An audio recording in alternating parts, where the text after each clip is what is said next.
This is Pound for Pound. This guy's name is Duke. My name is Slugger. And tonight, this is our first series of our new talk show.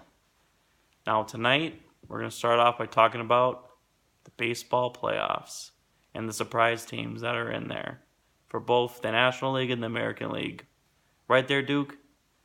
First one is the Brewers. Nobody thought they were going to be in the wild card chase, but here they are. They can maybe potentially win the division. Any comments to that, Duke? I do have a lot of faith in the Brewers. The Brewers and the Athletics, I think, at the beginning of the year were sleeper teams, and I do give credit to Oakland for having like one of the their poorest. Yeah, both the Brewers and Oakland have one of the lowest team payrolls in all the major leagues. So for both those teams to be up against teams like the Boston Red Sox, Yankees, Cubs, teams that are overpaying their players, it's a real big deal, and potentially Christian Yelich might be the MVP of the National League. So I think he will be. I mean, when you have for example, both the Brewers and Oakland A's, they have guys that are hitting 30 bombs this year and close to 100 RBIs. They have a lot of those guys on their teams, and they're really showing up this year. Nobody expected those players to be that great. So we're hoping that they make some noise in the playoffs. You know, maybe Oakland will beat the Yankees in the wild card. Maybe the Brewers will beat the Cardinals in the wild card if we're in the wild card game. So definitely some teams to watch out for. And we also wanted to talk about... Well, by the way, Slugger, since you're talking about baseball, you got me in a Brewers hat today. I saw something on Facebook the other day. I believe it was a Texas Rangers manager. He got fired or whatever. I've heard there's been a big thing about all the managers coming out and arguing the plays, like that's not happening anymore. I mean, to me, on one of our trial videos, one of the things was like, you're changing the way how baseball has been played for years. I mean, there's so many clips on managers going out and just, hey, I'm gonna, it's cool, and it's exciting to see a manager like that. Not always exciting to see someone get thrown out or whatever, but like I believe it was Lou Piniella that would always throw like first base in the outfield. And I mean, I get it, but with all the instant replays, you're making the games longer, and you're screwing with baseball, you're screwing with football.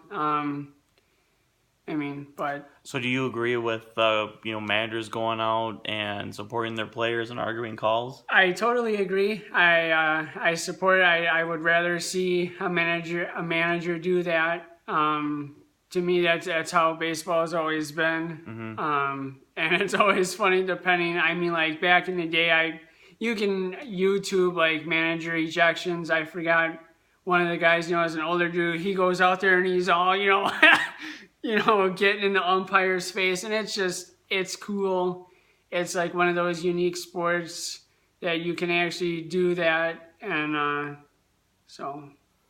Yeah, I'd have to agree with you. I think it's okay. I mean, they're backing their players and they are supporting them, and I feel like that's fine with me. I have no issues with it, and the umps have, if they want to kick them out, they can. So I have no problem with it. I mean, you definitely have to support your team, and with bad calls that may happen during the course of a game, you definitely have to be out there and make sure your voice is heard, because you know what? There's also potential that the rules can be changed the next year as well.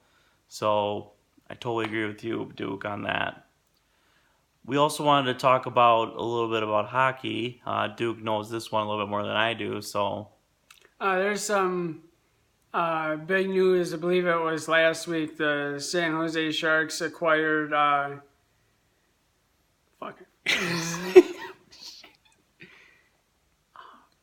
Erik Karlsson from the Ottawa Senators. He is going to be on the blue line with Brent Burns. So far right now, that power play unit is just going to be stacked with Pavelski, Burns, Karlsson, Kane. I mean, the Sharks the past couple of years, they've been making it to the playoffs. They just haven't had that final push to to actually make it to the Stanley Cup and win out. I do see Washington being tough competition. Pittsburgh is there every year. Nashville the past couple years has been up there. And you think Vegas will be there too again? Vegas might be. I mean, I believe they still have pretty much everyone else. Tampa Bay, Nikita Kucherov is a heck of a player with Stamkos. They got some pretty good lines going. The LA Kings are always kind of in the running. You never know how things are going to go with them, but it should be a really good NHL year. Hopefully, I don't see any changes like with baseball and football that could potentially screw up hockey. I mean, other than any serious goofy hits, and I'm talking used to Dano Chara, but I mean, it should be a good year. But I'm excited for San Jose now that they got Erik Karlsson. I think he's going to be a heck of a player, and that power play unit is just going to be stellar. All right. Thanks for your feedback there, Duke. So our main topic for today is us talking about NFL hits and the whole controversy behind it. But basically, to give you a little bit of background, Clay Matthews hit week 1 on the Bears quarterback. Mitch Trubisky was called for a penalty.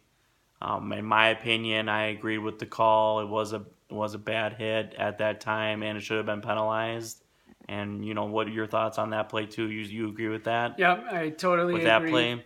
Now, last week, week 2 in the NFL, Clay Matthews was called on another hit, which was a lot of controversy in the game. I believe it was 4th down, so I think Packers might have been able to chew up the clock there. But that pretty much costed the game to become a tie later on. Both Duke and I believe that hit was more of a safe hit. Didn't really go after him hard or anything. And it's getting to the point where in the NFL now, it's like, how do you want these defensive players to hit guys? I mean, this is a physical sport. I'm sorry to cut you off there, Slugger, but I'm a truck driver, so I listen to Bill Michaels a lot and Bob and Brian in the morning with Steve Zabin, and they were talking that after that game, someone working for the NFL said that there's a new rule called the scoop and pull.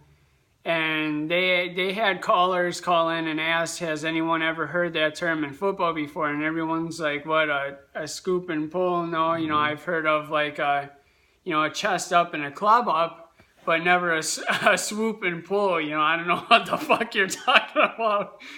But, I know they're trying to make the game safer, and that I get that because of the hit Anthony Barr did to Aaron Rodgers, which that, in my opinion, Slugger, I believe that was a clean hit. Yep, I agree too. The only thing is that if you're going to penalize, then to me it's every time someone gets close, there should be a flag no matter what, because in a situation where you get into a tight game like the Minnesota-Green Bay game, where there is that one thing that can kind of, potentially screw off the game, you're going to have a lot of upset people. I know, through the years we've gone through of what's a catch, what's not a catch. I remember back when I was in middle school, I believe the Buccaneers were playing the Rams and there was a controversial catch. That's gone on when the Packers played the Seahawks and there was that little end zone thing. I mean, that was kind of different, but... Well, the whole game is being scrutinized now, I think. It's, like you said, the catch rule, now it's quarterbacks being hit. It's going to keep going where it's going to be something new every time. And it's like, how do you want the defensive players to tackle? I mean... Right, well, that's... It's like in college football, if you do lead with your head, it gets reviewed. And if any part of your head gets contact, you're ejected. I mean, same thing like that. If it is a full-on head hunt, okay, I can see it. And yeah, if you're a team that's like, Wyoming, and, your best player happens to be that safety or that corner, and you lose him at the beginning of the game, well, if you're playing Boise State or, a top rival, that's hard to do. I don't know if I want to see the NFL do that. Well, But maybe to at least look into it. Yeah, but the other thing is, when you watch a lot of games, I mean, you do see a lot of not quarterbacks, but running backs.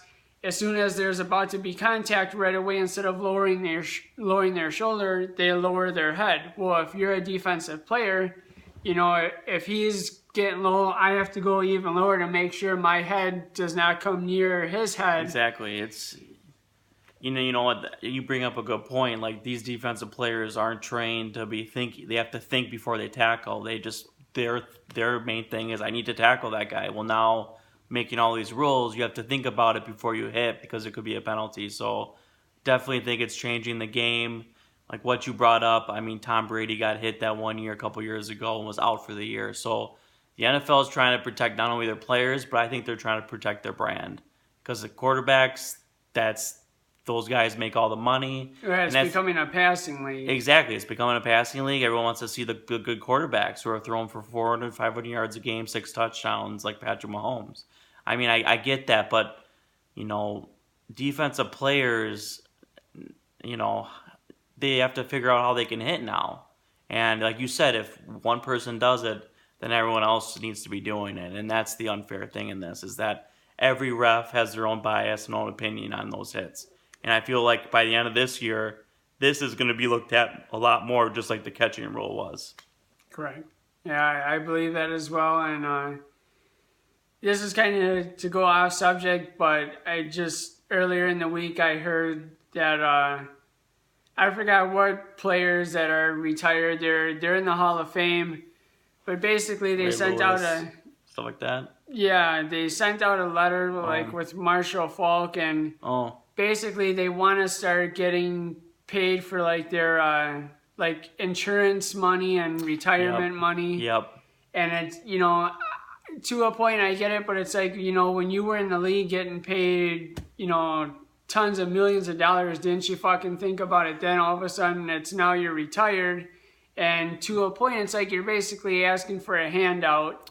Oh yeah, I believe that's unfair, because once again, you're getting paid millions of dollars. You know what sport you're going into, and you know the physical, things that's going to happen to you over time. You're going to have mental issues.